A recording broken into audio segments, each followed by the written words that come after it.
Aside from the money spent to sack Jose Mourinho, Manchester United produced another glowing financial report as they revealed their second quarter results. The club posting record revenues of £208.6 million for the quarter, which translate into earnings before interest, tax, depreciation and amortization (EBITDA) of £104. 3 million and an operating profit of £44 million. The real boost came via broadcasting, up £28. £5 million, 37.9% to £103.7 million, as UEFA's new Champions League broadcasting deals started to kick in. The club's share price on the New York Stock Exchange is also on the rise post-Mourinho having dropped to £13. £49 in December. It is now back up to £15.60. Woodward had words of praise for caretaker boss Ole Gunnar Solskjaer, hailing the positive impact he has had, while he paid tribute to Eric Harrison, the legendary youth coach who died aged 81 on Wednesday night, describing him as the embodiment of the club's commitment to youth. Now, here's a look at 6 other takeaways you may have missed. 1. Mourinho's payoff share. We all knew it was big. And the confirmation didn't disappoint. The cost of parting with Jose Mourinho and key members of his backroom staff cost the Red Devils a cool £19. £6 million in December. Over 75% of that, a staggering £15 million, went directly to Mourinho himself. The remaining £4.6 million was shared between senior goalkeeping coach Silvino Lauro, opposition scout Ricardo Formasinho, fitness coaches Stefano Rapetti and Carlos Lallan and analyst Giovanni Serra. 2. Woodward won't be pushed on new boss naturally. United investors wanted to be let in on the situation regarding the club's search for a new permanent manager. Solskjaer is doing a tremendous job, PSG result notwithstanding, as caretaker, but it's only natural that those with money tied up in the club want to know what's to come. Woodward, however, wasn't for turning during Thursday's call with investors. When first asked, Woodward responded, "That's not something we are going to get into."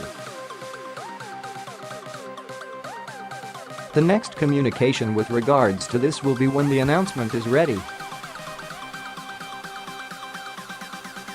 Pressed for a second time, Woodward added, "I'm not going to get into the manager.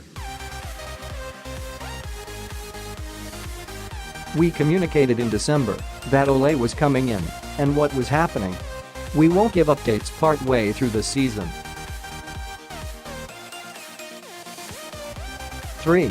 Actual football questions. Remember the last time there was a conference call between Woodward and investors?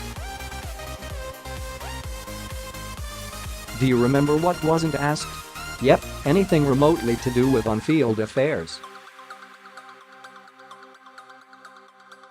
This time, there were questions on Solskjaer, the search for a director of football and contracts for current players. Halcyon days. 4. The app is still no .1 back in September. Managing director made sure to make clear to tell just how much the club app was thriving with a solid 4.9 rating on the Apple Store.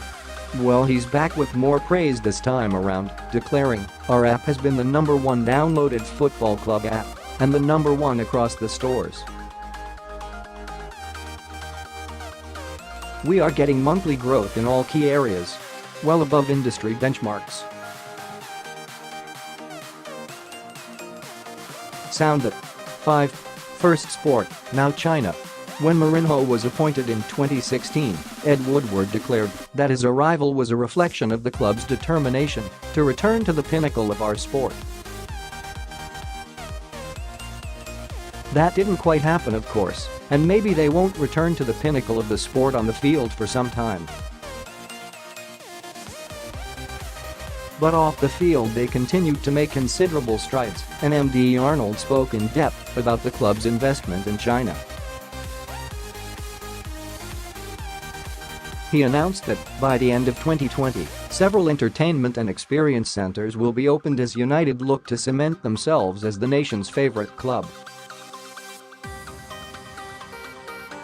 United are the most well-sported team in the country, said Arnold. Our partnership will allow us to build a closer relationship with our friends in China. Why is that important? Because China is now the Premier League's most valuable overseas broadcasting market. Kurt Chang. 6.